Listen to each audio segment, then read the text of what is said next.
I appreciate the chance. I appreciate the chance to talk to everybody. Yeah, I grew up in South Florida. I've lived in Florida most of my life, both South Florida mostly and North Florida, and I've done this kind of work for since 1986 as an attorney. And yeah, I want to start from the proposition that land use law and environmental law, and I've done both throughout my career, are really complex and they're not very well understood. The law isn't understood, the science and the facts aren't really well understood. And so that lends itself to people obfuscating and misinterpreting the law. And you see it in the legislature, you see it in front of county commissions, you see it in all the decision-making processes, where, because you kind of have to be an expert in this stuff to really understand it, decisions get made based on asserted facts about economic impacts or environmental impacts that aren't really true, but it's hard for people to really understand that. And so, for example, I often will be characterized as someone who speaks against developers and development, and that really isn't true. I speak frequently against bad development in the wrong place. We have development capacity already built into our land use plans, the Collier County land use plan, every other county's land use plan, to meet our population needs and projections many, many years into the future. When folks like me and folks like you oppose new land use plan changes, you are enforcing the law that essentially says we should be developing in the places we've already slated for development, and the places where we've already invested money in infrastructure and in schools.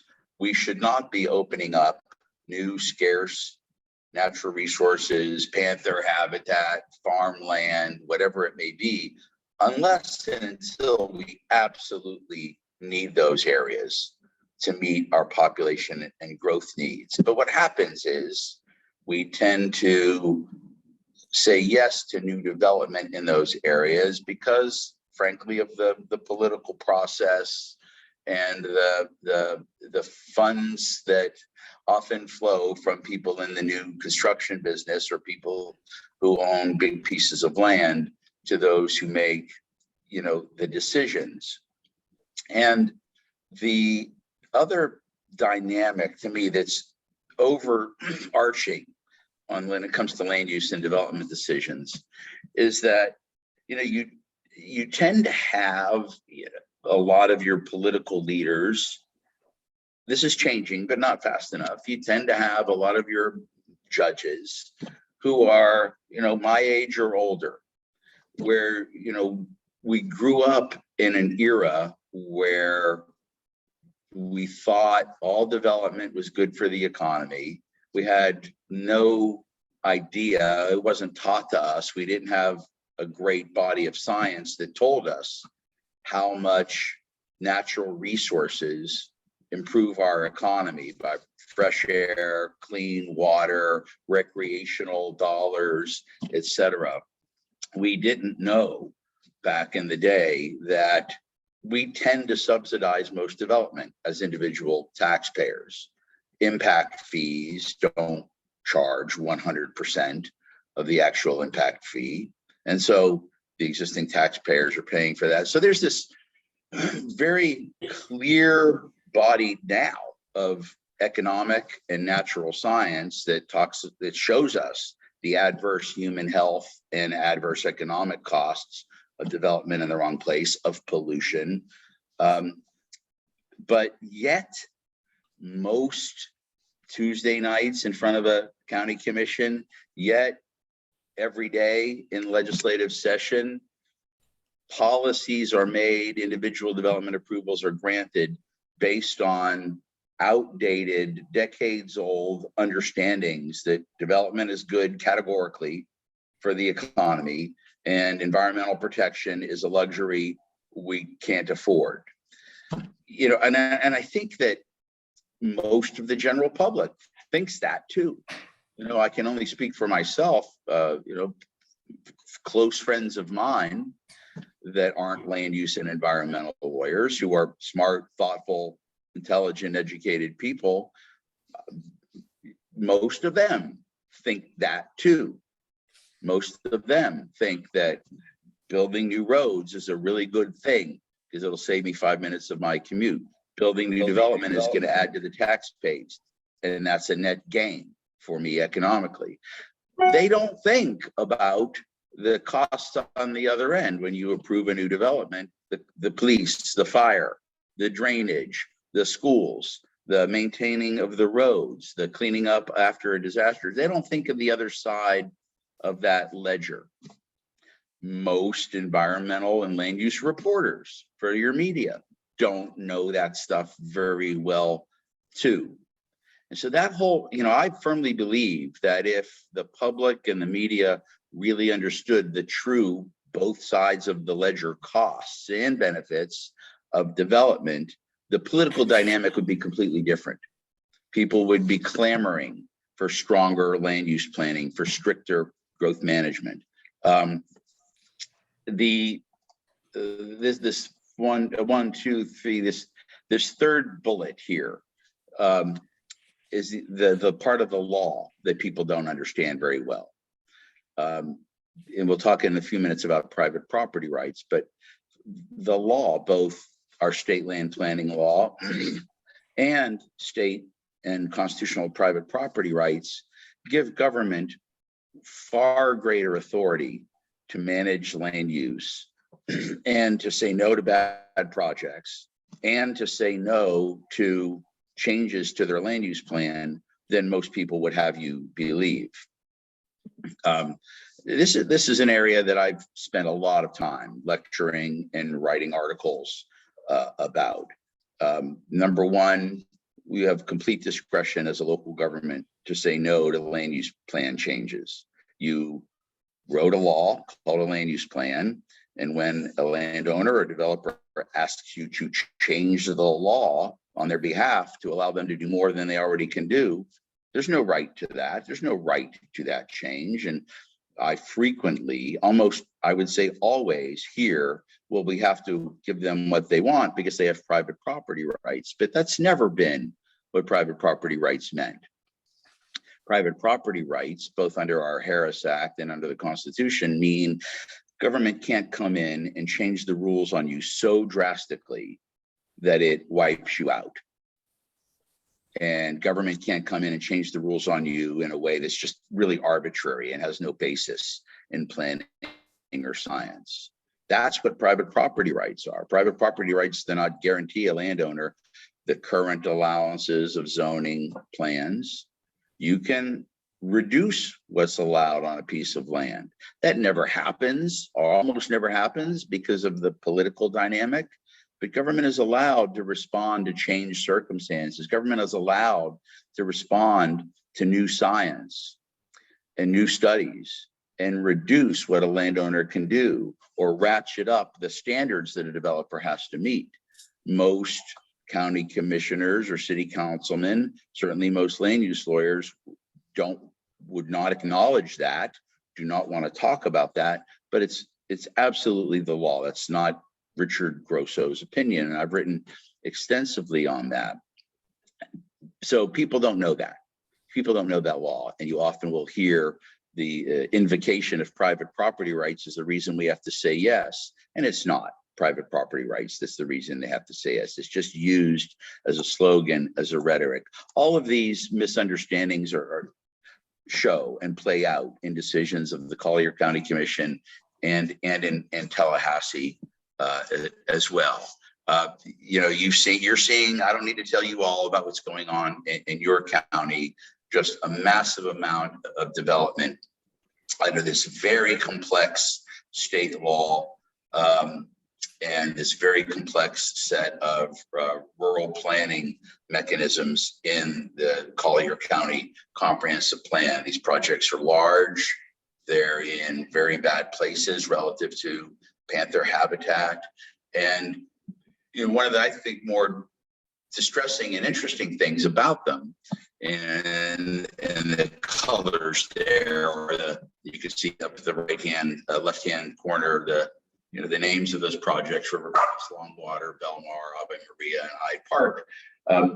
One of the dynamics that I think is distressing is that the history of what the county commission has done, and the history of what the state land use planning agency has not done to stop them, have created a dynamic where folks who care about preserving Eastern Collier County, there's even some controversy among those folks. Some of the environmental groups who are engaged in these issues have gone along with some of these proposals. Most have not and have opposed them. But those groups that aren't objecting to these proposals are often doing so because they say it could be worse. This is maybe the best project we could get, given how much leverage developers have with the county commission and how much help the state is not going to be in stopping them. And that's really unfortunate, that basic ethic of, we're going to say yes, people trying to preserve things, feeling like they have no leverage and thus that they have to compromise, is certainly something that large landowners and developers have been able to exploit to their advantage. I'm most familiar with the Rivergrass project. I've paid a lot of attention to that one. I know that's still hotly litigated, still in the court system, and I know the Conservancy of Southwest Florida has a very excellent law firm out of Washington, D.C. that's spearheading that legal effort for them, and that remains to be seen. That will still be playing out in the courts for the next few months, likely years, frankly. So I've already talked about this a little bit under Florida's planning law, and the most distressing thing to me about how we're practicing planning in Florida right now is that law, called the Community Planning Act, Chapter 163, the law that requires comprehensive plans, was potentially, I hate to use this term, but the silver bullet. Land use planning as a concept, as a governmental program, is potentially by far the most effective program that exists to protect rural lands, to protect wetlands, to protect wildlife habitat, to protect the character of existing communities. All of your environmental laws, your environmental permit laws, either state or federal, they're focused on one thing: Clean Air Act or Clean Water Act, Wetland Protection, Endangered Species Act. Each of those projects has their very narrow focus and legal jurisdiction. There's only one law known to humankind in this country that gives one governmental entity the ability to control what happens on a piece of land based on all the issues. Okay. Upland habitat. So what did you say now to me? And then I'm going to hang up with you. There's no way you can check how. Okay, I'm going to talk over that. Upland habitat, wetland habitat, economic issues like how much is it going to cost to run sewer out there, social issues. Only one law, that's the planning law. County commissions, city councils under our planning law have the authority to consider everything and have the authority to decide that's going to be industrial use over there, that's going to be farm use over there, that's going to be conservation, that's going to be residential at X, Y, or Z density. So it's such an impactful tool, but it's always been underutilized. It's always been politically difficult to do that. So it gives so much discretion to local governments. The way I would characterize Florida's planning law is it gives local governments all the legal authority they need to plan strictly and smartly. It doesn't, on the other hand, necessarily mandate that, necessarily require that. And it puts a lot of burden on citizens, on people like y'all, when local government chooses to exercise its discretion not to plan smartly on behalf of the future and on behalf of the public. On the other hand, it does strictly require local governments to comply with their land use plans when they approve development. And that, for example, is the kind of case that is the legal challenge in the River Grass project, where the challengers are saying you violated your comprehensive plan policies, strict compliance is required, but you do not strictly comply with your plan, in approving that development. So, it's all a matter of political will to use that law to the maximum extent it authorizes local governments or not. And, by and large in Florida, the dynamic has been lately, the last few years, too many local governments in critical places have not chosen to plan well, and the state land planning agency has, despite having legal authority to challenge those land use decisions, has chosen not to. That's simply been a policy or political choice the state has made the last several years. I will say, I do want to give credit where credit is due, that if you're familiar with the South Florida Water Management District and with the Department of Environmental Protection, they don't have legal authority to legally challenge local government land use planning decisions. They have the legal authority, however, to comment and provide information on proposed land use planning decisions.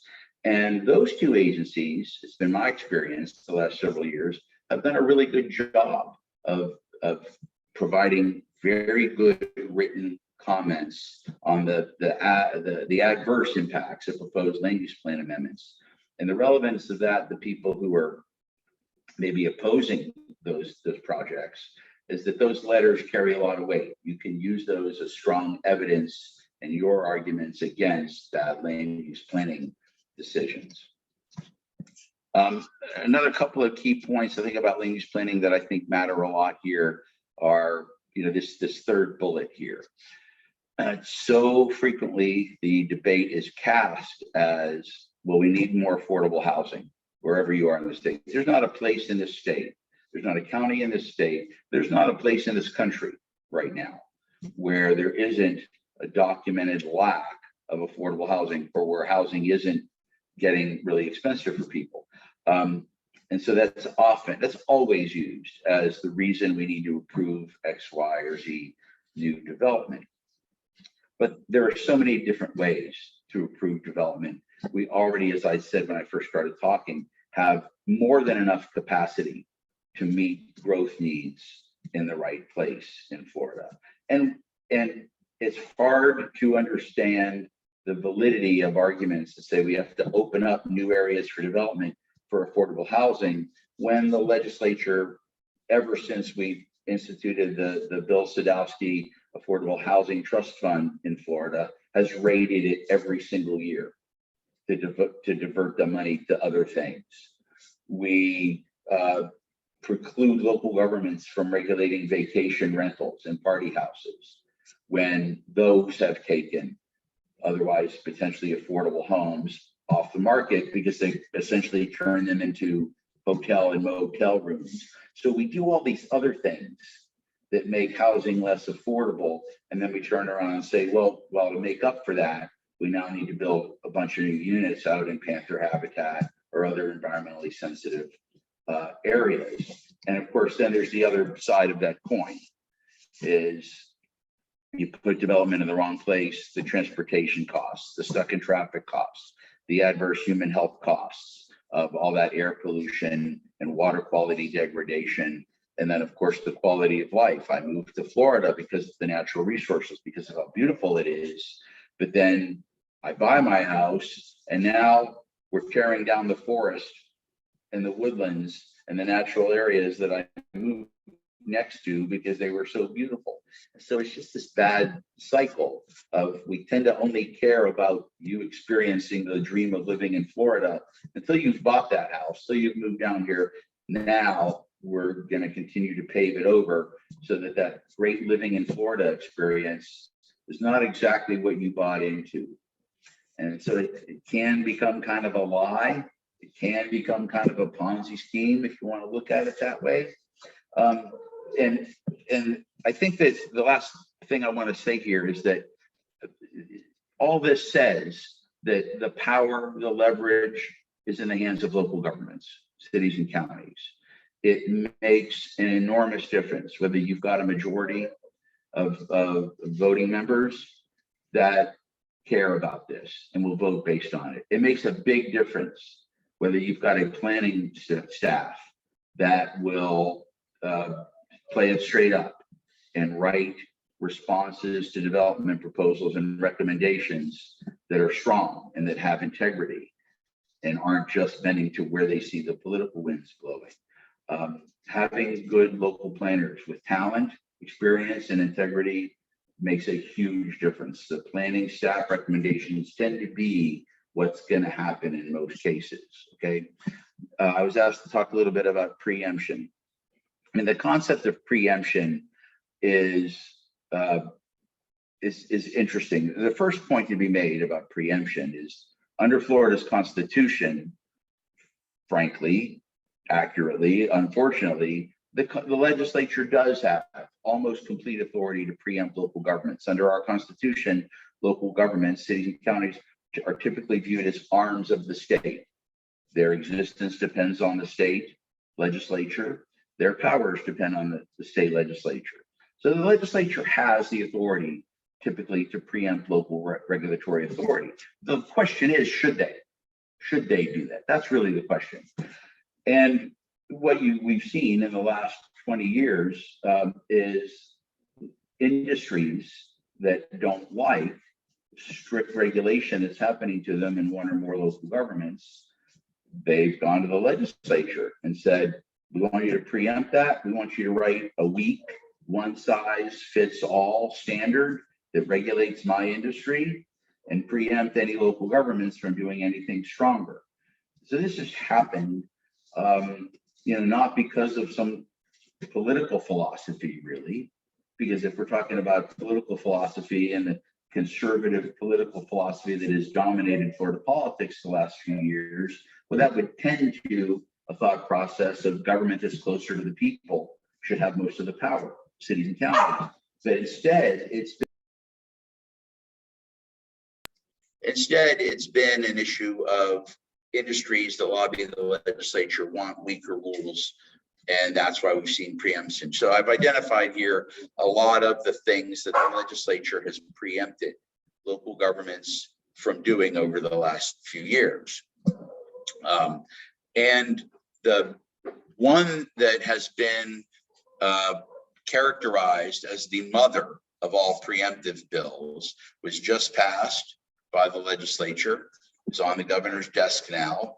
And this is one that is unprecedented in the country. No state has ever done anything like this. And in my opinion, it is ridiculous and irresponsible. We wrote a law now that says if you believe your business revenues have declined by 15% or more as a result of a local ordinance or as a result of like a local citizens initiative, you can sue for damages.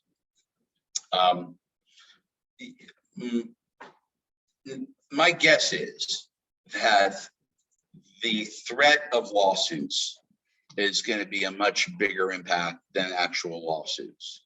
Every time now that there's an issue that arises, should we change our rules locally? Should we improve our wetland protections, our habitat protections, our community protections, etc.? Should we increase impact fees? Anything, this is going to be raised. If you do that, you're going to be liable to all the affected business owners. You're going to have to pay out of pocket their damages. And those changes that are necessary and important are not going to happen because of the threat of these lawsuits. Florida Tax Watch estimated it'll cost Florida local governments almost $1 billion a year if it is signed by the governor and becomes law. And this, I talked to you all earlier about the lack of understanding of economic and other impacts. This ignores the other side of the ledger, right? When I enact a zoning code on, let's say, Patricia Borkin and B.B. Cantor own property next to each other, well, that limitation on what Patricia can do on her property benefits B.B. BB probably doesn't want a slaughterhouse next to her property. And that rule that limits a slaughterhouse next to her property increases the value of her property.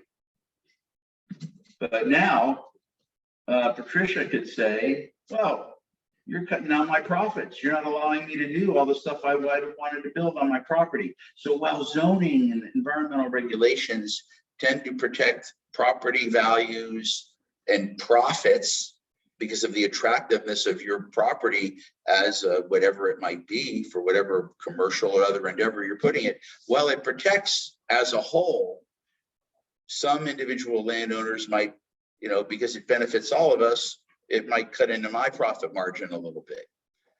It really works both ways, but this law is just very one-sided. A law that could benefit business owners as a whole throughout the county might never get passed now because it might potentially reduce the profits of a small handful of certain business owners. So courts for decades have recognized that. Courts for decades have recognized that, you know, on face value regulation that might limit what you can do generally benefits you and everybody long term, but this totally ignores that real world impact. So I think there will be a strong veto campaign that asks the governor to veto it, and I just really have no predictions about that. I was asked to talk about private property rights. I already jumped ahead and talked about this, you know, a little bit. I've done a lot of property rights litigation. I've done a lot of writing on property rights. I have a lot of articles I'm happy to share with people if you reach out to me. And these are the key points here. You know, private property rights do not allow local developers and landowners to do the maximum of whatever they would want. You are always allowed to limit any developer, any landowner to a reasonable economic value of their property. So it's just not true that property rights mean I should be able to do the maximum, most profitable development on my property. It has taken on that as a sort of a political slogan by the misinformed, but that's just never been the law. The key point I will make here is this last one at the bottom here. The private property rights, even a very conservative United States Supreme Court in recent years has made it clear that there is no right to any level of subsidy. Government is allowed to charge 100% impact fees so that the existing taxpayers aren't required to subsidize new development by 1 penny. That's clearly the law of private property rights. But yet nobody does that. We always make gratuitous policy decisions not to charge 100% impact fees because, you know, we want the cost of housing to be affordable, et cetera. Well, you know, maybe that's a valid policy decision, but then you have to recognize the other side of that coin is somebody is subsidizing that. And that is current business owners, that is current residents. And that never really gets talked about. We don't tend to have honest discussions about where the economic balance then comes when we look at both sides of the ledger. And when we are making subsidies to new development, how is that then? Is that really generating a tax base and economic activity that is paying for itself, that it's making it a smart investment for the existing business owners and taxpayers? We don't have those discussions because most people don't know enough to raise those issues. And those people that do know enough to raise those issues tend to be the ones who are benefiting from the new approvals. So they're not the ones who are going to want to talk about it. But this is a conservative economic and political approach that the United States Supreme Court has blessed and that we do not really give fidelity to when we make these kinds of development decisions. I was asked to share my opinion on the best approach to protecting wetlands. You know, I've talked about land use planning is the most effective. He and she who get to decide what kind of use happens on that property and what the development standards are has the most impact on that piece of earth, be it a wetland, an upland, or whatever. That's cities and counties, that's the land use planning law. Land acquisition, there's never anything better than that. You know, one of the interesting dynamics I've seen the last few elections in Florida is that in elections where a lot of pro-environment candidates for local office or state legislature or statewide have lost, land acquisition, ballot initiatives, you know, to purchase environmentally sensitive land always pass. They're extremely popular with Florida voters in conservative counties and liberal counties throughout the state of Florida. People understand the value of land preservation, of having that great forest or beautiful wetland there permanently as part of their community for its human health impacts, for its recreational value, for its, you know, emotional and quality of life impact. And so, you know, where people are looking to really make a difference, generating and supporting land acquisition initiatives tends to really pay off. But there's nothing more effective than electing the right people. You know, environmental protection, all polling shows historically rates really high. Most people tell pollsters they care about protecting the environment locally in their state and in their country. But yet that often becomes their third or fourth or fifth or sixth tier priority when they're deciding what candidate to vote for. And so electing candidates who have committed to prioritizing smart land use planning and environmental protection over other issues is the most important thing that any of us can do if that's our objective. Okay. And I also don't want to, you know, we all get cynical. I'm cynical. It's easy to get cynical about your inability to impact the political process. But I know for a fact that when people in a community who are well respected contact even high level people like US senators and members of Congress, you can get them to weigh in on an issue for you. You can get them to make phone calls for you. You can get them to write letters for you that will help you in your local advocacy program, whatever the issue might be. They work for you. Do not be so cynical about how the world works that you don't even try to get important political leaders to weigh in on an issue for you, to help you out, to get information for you, to put something in writing and take public positions in support of what you're trying to protect, in support of what you're trying to achieve. And this last bullet item here for me is really important. I mean, you can tell from the things I talk about how strongly I feel about the human imperative to reduce our climate impacts, to maintain an atmosphere and an earth that humans can live throughout.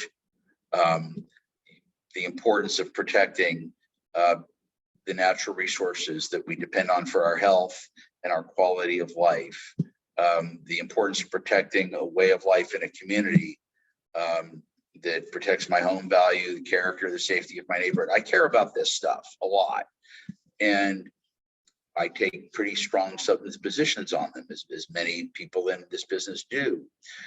But yet I think sometimes, and it's hard not to, I get it, we can often, people who are advancing these causes, care about them, you can get angry, you can get frustrated, you can get, you know, you can feel persecuted and attacked.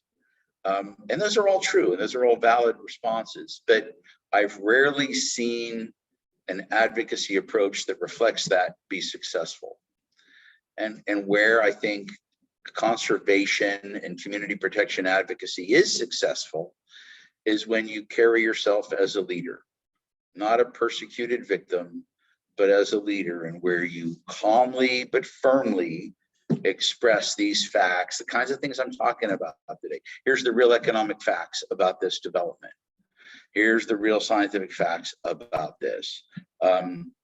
And I think that being a leader and carrying yourself that way in a manner that's respectful and informed in general tends to get better results than if you let your frustration and your anger get to you. I think that it is possible to be very strong in your advocacy of strict environmental and climate and community protection, while also being respectful of the other side of your policy opponents and being matter of fact and not exaggerating. I mean, look, things are typically bad enough.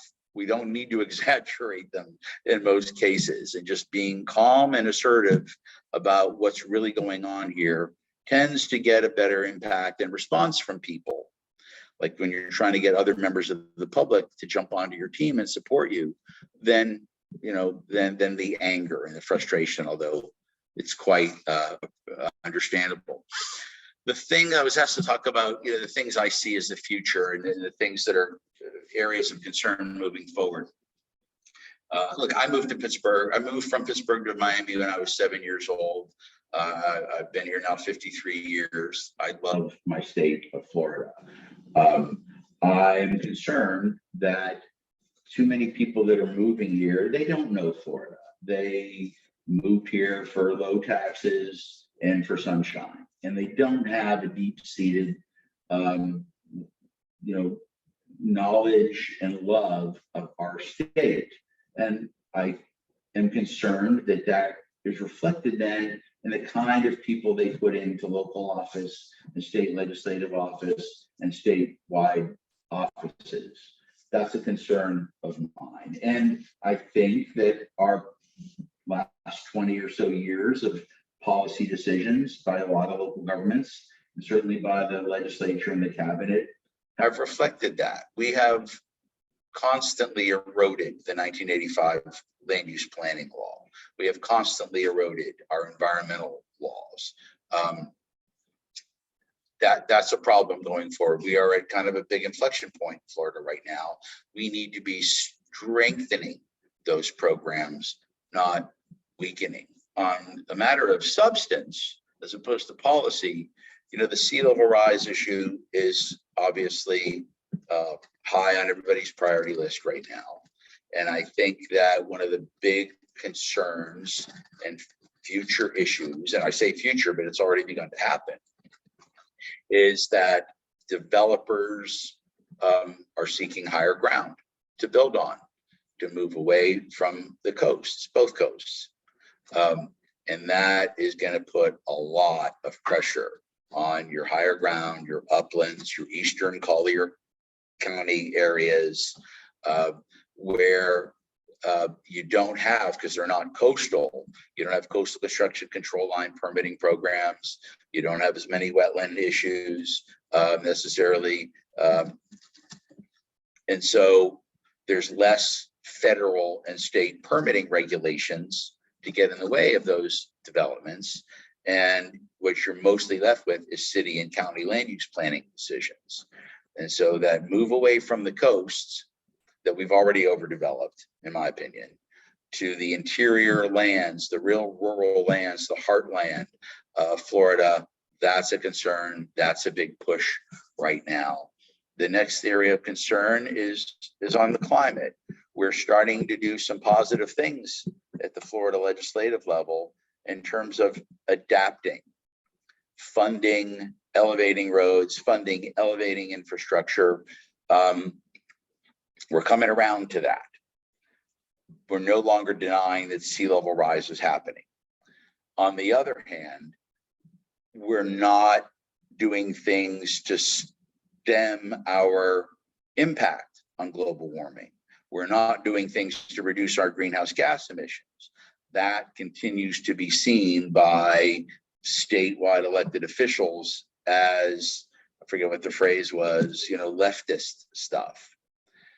And so you have to do both. We have to limit our contribution to a warming planet while at the same time adapting to that sea level rise and that climate change that is inevitable. I see us in Florida taking steps only to do the adaptation and not to stop the bleeding. I see that as a huge policy issue right now.